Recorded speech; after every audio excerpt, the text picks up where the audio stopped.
Hey, it's the Good Advice Podcast, and you're tuning in to the best resource to learn how to grow and scale your business. We talk a lot of practical knowledge here, none of the fluff. So you've been thinking about the next steps for your business, you're going to be in good company today. My name is Blake Benz. I'm the host of the podcast. We're quite a few episodes deep on this show. And today we're talking about a topic that I think people can either struggle with in terms of they don't do it enough, and then other people do it way too much. We're talking about your wins on social media. The big question being, should you talk about your wins, or should you go the more humble road?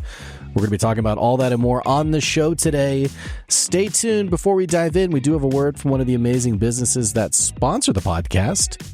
Hey, have you ever thought about sponsoring your business on the show? You can always reach out, Blake at goodadvicecoaching.com to find out more. Or you can check out our Patreon and support the podcast for as little as the price of a cup of coffee. $5 to the show on our Patreon at patreon.com/goodadvice. We'll be right back soon. Talk soon. There's one single piece of advice that I give to business owners who are ready to scale their business drastically. And that's knowing exactly what you need to hand off so that you can continue focusing on what you're an expert in. It amazes me when I talk to business owners who are doing their own bookkeeping and tax prep, and worse, that they're going through all this paperwork at 10 o'clock, 11 o'clock, even midnight, slaving away trying to make sense of all of the numbers for their business. Business owners who are making it happen have already figured out that you can't do it all yourself. That's why I recommend Steve Lay with Equity Business Solutions. Not only is he an expert in bookkeeping and tax prep, but what I love about Steve is that he'll sit down with you and help you make sense of the value of your business beyond just reading a spreadsheet. You'll be able to make better decisions, and more importantly, you're going to save yourself the crucial time you would have spent going through QuickBooks or an Excel spreadsheet or whatever it is that keeps us up late at night. So save yourself some time and some money by giving Steve Lay a call at Equity Business Solutions, and he'll show you the value beyond your numbers. Go to equitybusinesssolutionsllc.com to find out more. So if you followed me long term, you know that I am extremely opinionated about certain styles of posts on social media. I'm not talking about political content. I'm not talking about, I can't even think of examples. But getting to the point, I really dislike the sleazy digital marketing schlubs who post on social media about their 0 to 1 million journey that happened overnight. I think now I am so rage scrolling on this kind of content that I've trained the algorithms to just keep feeding me more of it, funny enough. But like I said, if you follow the podcast long term, you know that I have honestly told the truth about, hey, it takes longer than you think. Running a business costs more than you realize it will. And it just ain't easy. It's not easy to run a business. But you might find yourself in that moment where you get that first big win.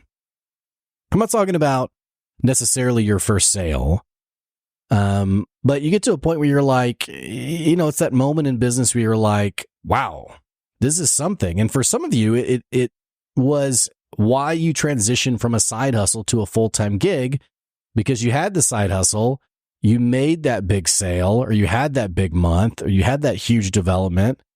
And you thought to yourself, okay, could I do this full time? So regardless of whatever the context of what happened with you, I inevitably come across business owners who really struggle with this question of, should I be talking about my wins? Now, this is a problem that I've had in the sense of it's something that I've struggled with. It's something that I've honestly gone back and forth on. I think I have a pretty healthy view on it today, and I'm going to try to give you as good of an insight as to when you make that big sale, when you have that big month, when things are going really well, how do you maximize that for the future of your business? And I'll give you some examples of this as we get further into the conversation. So me personally, digging back into the way I've always approached my professional career, I'm a pretty low-key guy. I'm not the kind of person who really seeks out the spotlight. A bit ironic, I guess, because I have a podcast, right, where I just, blab about whatever I think about, I guess. But it's just not my personality. And again, the disclaimer being, this has been my journey. It may not be your journey.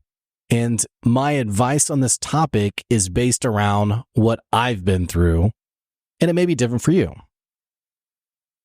But I very much had the motto of to be extremely humble when I can, to be grateful for the business that I'm able to earn, and to keep my head down and keep going.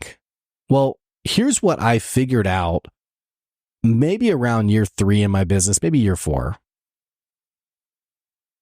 I began to discover that people really didn't know.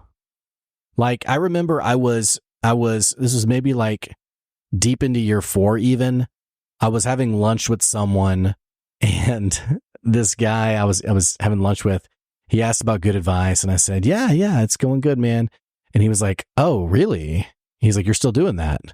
Which, if you've heard me talk about Garrett Peters with Duncan & Stone, Duncan & Stone, they've advertised on the show. They're an amazing e-commerce brand. They have some really incredible products, by the way. You should go check out duncanandstone.com. But Garrett tells the story of like friends and relatives. I mean, we're talking a 6-figure brand who he'll run into or has run into in the past. We're like, you still doing that paper thing? And he's like, yeah, we're still doing it. It's a real thing. But so this isn't uncommon for someone to be like unaware of what you're doing, what you're spending your time on.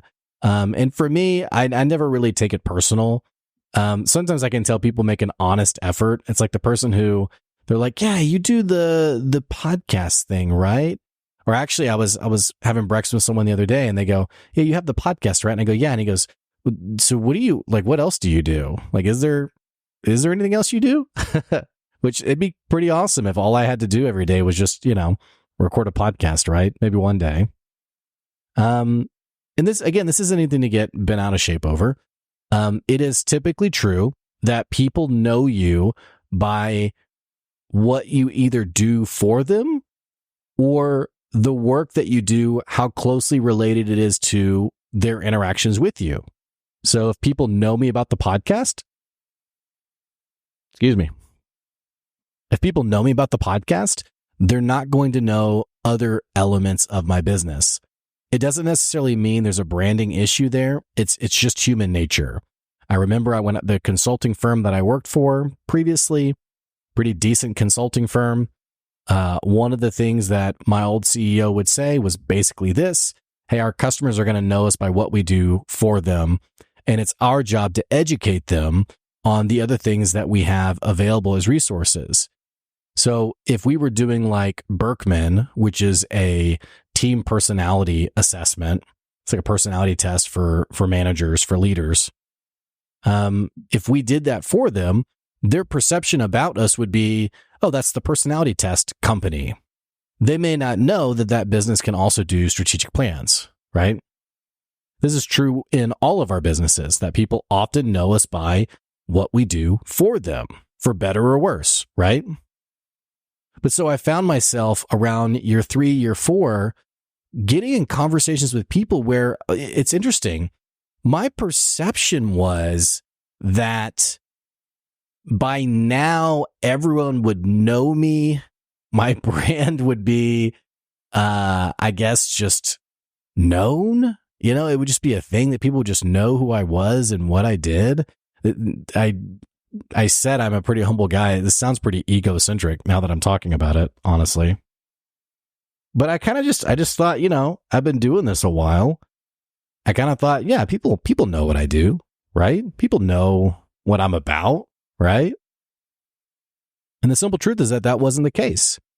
I had people who I was running into who they just, even people I'd known for a long time who I could just tell they still It's like the Friends joke, by the way. You know what I'm talking about? The episode where they're talking about what does Chandler do? They're talking about what does Chandler do? And they're like, yeah, he's and then they kind of like, they kind of trail off. They're like, what does he do? And everyone knows they're best friends with Chandler, and yet no one knows what his job is. That was basically me with good advice. So I got to a point where I was like, man, this whole brand thing is moving a lot slower. I haven't become the next Nike yet. I kind of thought I'd be a household name by now. I'm joking a little bit, guys, so don't take me too seriously. But I did think there'd be more momentum there. Well, around year 4, I really started getting out of my comfort zone in terms of talking about successes I had, wins I had. It's kind of just wired into me to just, maybe it's my Christian background of, what's the Bible verse about, don't let the right hand know what the left hand is doing. And, when you pray, you don't do it out in front of everybody. You go into your room and do it in a quiet place, basically, paraphrasing this. And so it's kind of just built into me, is just like, you kind of just keep on keeping on. Again, I said earlier that this may not be true for everyone. I know Steve Lay's probably listening to this podcast episode, and you got to know Steve Lay runs an amazing bookkeeping business, among other things, payroll and tax prep here in Northwest Arkansas. This guy is the epitome of humility. This guy's the epitome of, I'm just going to keep doing good work and my business is going to grow. So he and we probably, I joke, he's probably listening to this podcast.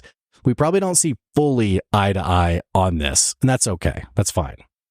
But Steve also does way better business than I do and is a much smarter business owner than I am.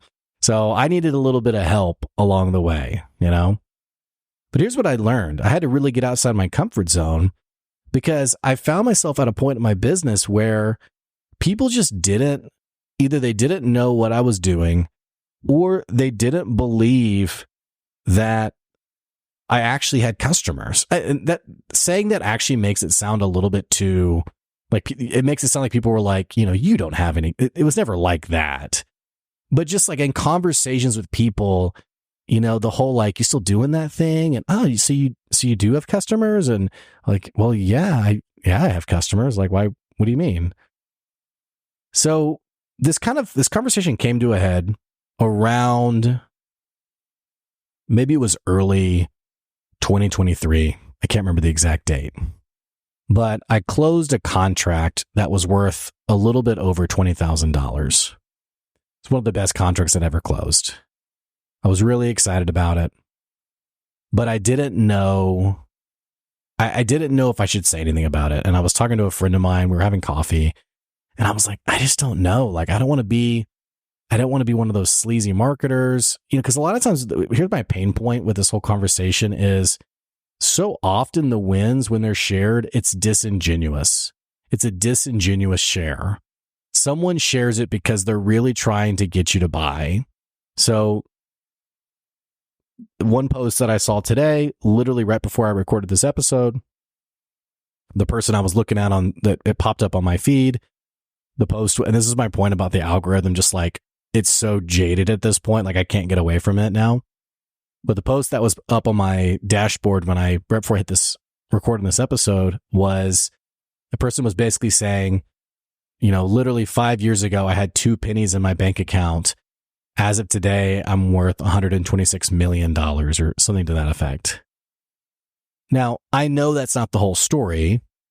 And I also know this is what they're posting is not a genuine win. I mean, it is a win for them, but for them, having seen some of their other content, this is a very much sales heavy campaign to get more people to buy their program.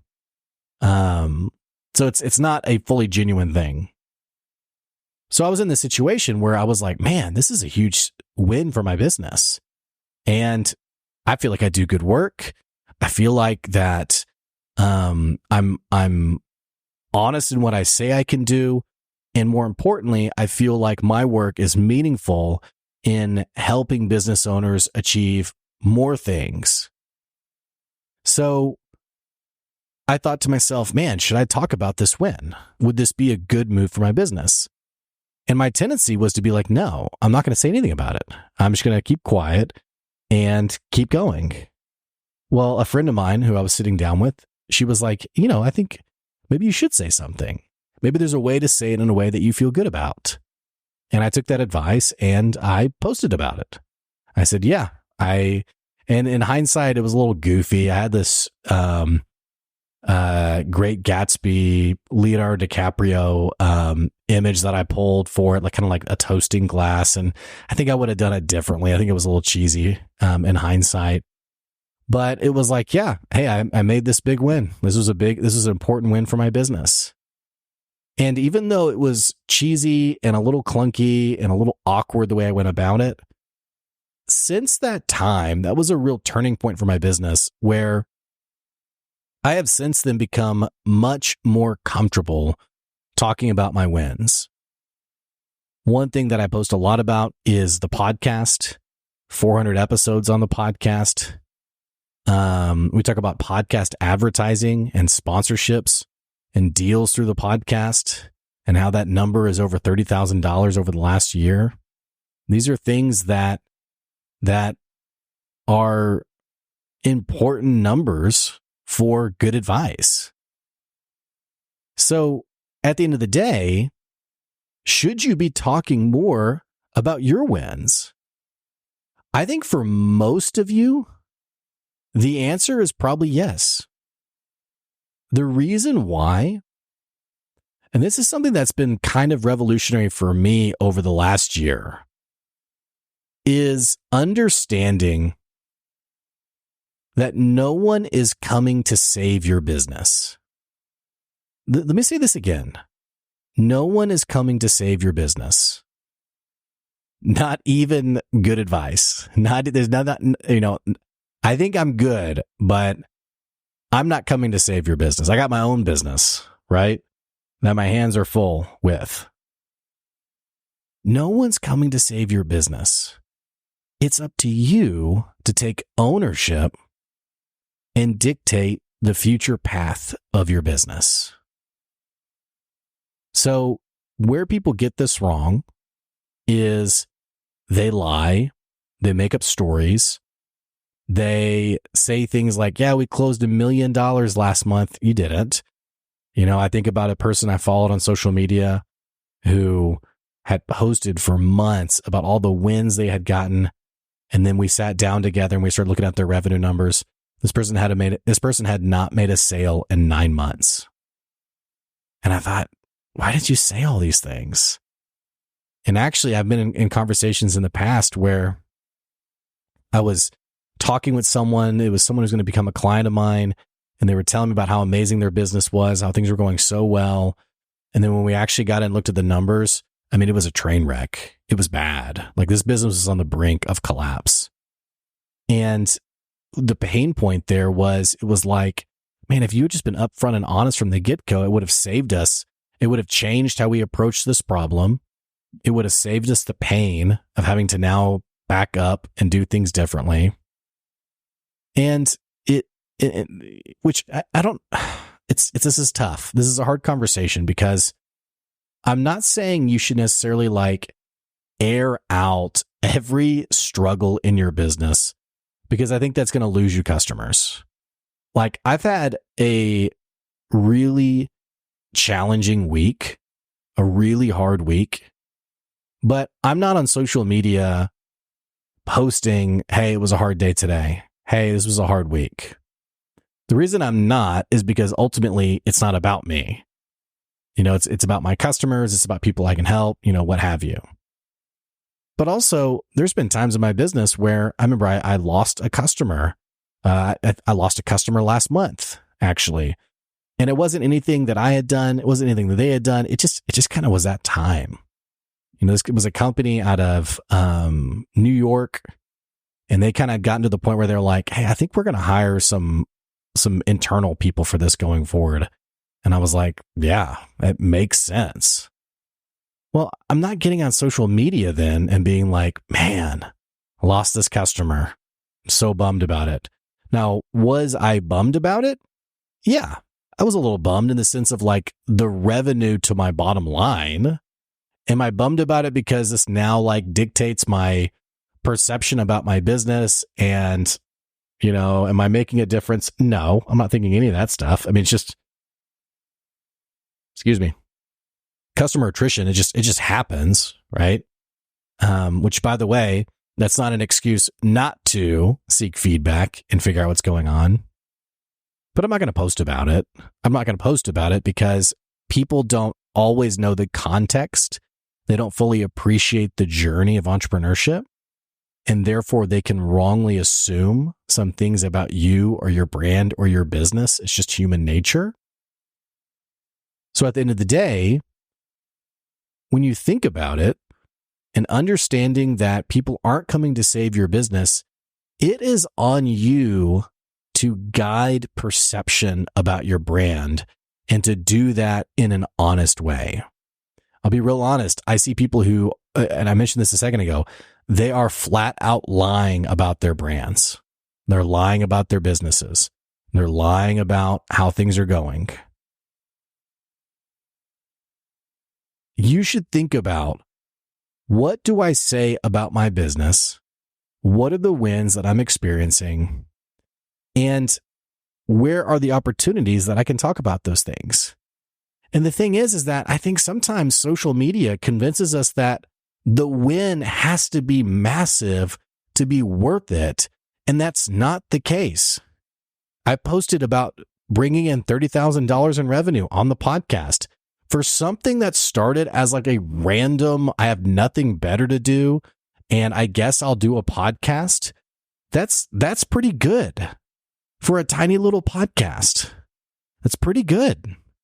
Now, does it compare to Joe Rogan, who's bringing in $47 million per episode? I don't know how much he's bringing in per episode, but you see what I'm saying? Like, is it a drop in the bucket compared to some of these other names? I saw somebody who posted about they had closed like a $72,000 deal from their podcast. I'm going to let you guys know I have never closed a $72,000 deal on my show. I think maybe through a podcast episode, maybe the highest I've closed directly through the podcast would be maybe around $5,000. So comparatively, yeah, I'm pretty small time. But what we've done often in this conversation is we've convinced ourselves that if it's not a big win, it's not a win. And you have to understand that the success of your business is deeply built on a series of consistent motion and momentum and small wins and forward progress. And you get knocked 3 steps back, but you still are willing to take 5 steps forward. Like, that is the success of your business. That is what drives your business forward. So you don't have to lie and say you made 20 steps when you made 2. The fact you made 1 is a win.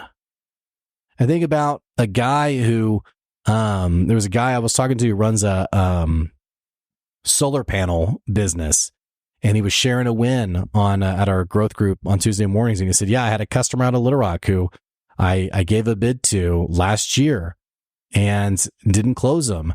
Well, they came back this year because they knew, working with us was the right move. And so now we're talking about putting solar panels on. I mean, that is a win.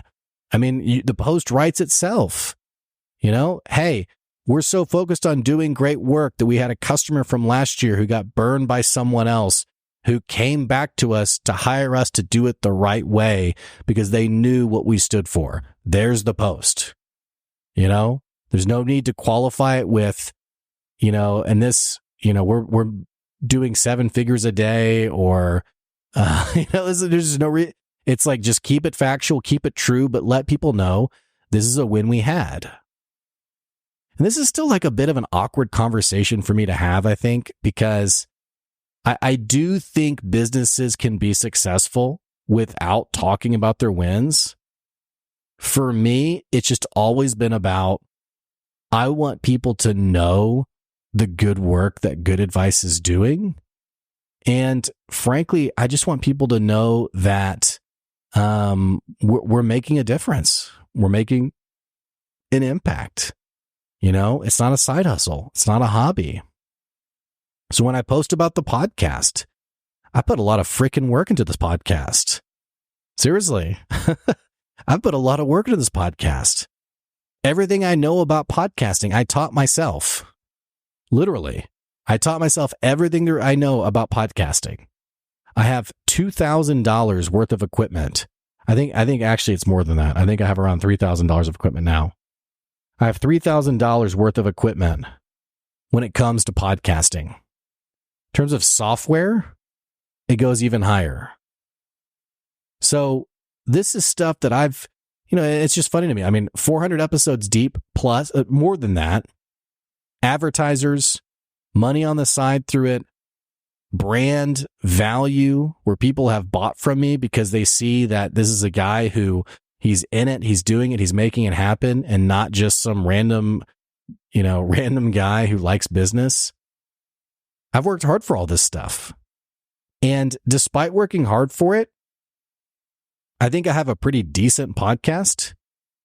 I can maybe in 5 years, I can maybe name 5, maybe 6 times that someone on their own accord has made a post, has shouted from the rooftops, you have to listen to Blake's podcast. It's a great podcast. Now, do these things happen like off the grid? Yes. And this isn't me like bitter old man, right? Who's, I'm not mad. I'm explaining like in terms of like brand transparency and what it actually looks like. I think the reason we don't celebrate our wins is we assume other people will take up for us. They'll see the good work we're doing, and then they're going to shout from the rooftops to say, hey, look at this amazing business. Look at this amazing brand. And all I can tell you is that it just is not human nature. People are focused on one person, themselves. That is in our DNA. We are inherently selfish. It's part of who we are. Now, I think there's real magic when people work against that DNA, where they point out someone else. Kelly Robbins with United Bank is a great example of this. A lot of her content is celebrating other people. So it is truly special when someone works against their DNA, they work against how they're wired, and they point out and celebrate other people. This is a personal mantra of mine. I've always loved the motto, hold the ladder for other people to climb up. But understand that people do not operate naturally thinking about who can I celebrate today. They don't. And again, in 5 years of Good Advice, in 5 years of podcasting, I can think of maybe a handful of times that people have promoted me openly and widely, publicly, in front of many others to say, Blake is doing great work. You got to check this out. I'm not saying this out of bitterness. I'm explaining that it is just not normal for people to do that for you. And so because of that, if someone's going to do that for you once a quarter, once every 6 months, once a year, ask yourself this question. Is that enough to build momentum for your business? Is someone celebrating you enough when they do it once every 6 months? Is that enough and compelling enough to drive revenue for your business? The answer is probably no. It's probably deeply slower than what you want for your business. So what that means then is you have to take up for yourself. I'm not saying being braggadocious. I'm not saying to lie. You know, you caught a 10-pound fish. You did not catch, the 30-pound massive one. So being honest, but recognizing the value of celebrating your wins. And what you'll find is that people will actually clamor to celebrate with you. My best, just from a social media perspective, my best posts over the last several months have all been celebration posts. We just posted this, episode number 400. Hey, we just had this person on the podcast. Hey, I just made this sale. Yada, yada. Those have all been my biggest posts because people, it's wild. People love to celebrate you, but they can't if they don't know about it. Now, having said all that, if you hear all of this and you're like, you know what, I think I'm just going to let my work speak for myself. I don't want to be that person. I think that's fine. This has just been my journey. And what I'll tell you is it's made a huge difference. It's made a difference to be more open, honest, and straightforward with the good work that we're doing at Good Advice. Hey, I'd love to hear what you think about this episode. And if you agree with it, if you don't, and I usually don't have to say if you don't agree with it, because if people don't, that's typically the only feedback I get is, well, that's not totally true, actually. I do get people who, they're like, hey, I love that episode. But people who I don't usually talk to, it's usually they don't like the episode, which is fine. But if you want to give me some feedback on what your process is, what do you think about celebrating wins? You can always reach out to me, email me, blake@goodadvicecoaching.com. Don't forget, by the way, if you've ever thought about advertising on the show, you can reach out again, blake@goodadvicecoaching.com, or you can support our podcast on the Patreon, patreon.com/goodadvice. All that to say, I am so appreciative of those of you who supported the podcast long term. It keeps the show going. I really appreciate it. And it's a pleasure to serve you all who are listening to the show. That's today's Good Advice. We'll catch you later. See ya.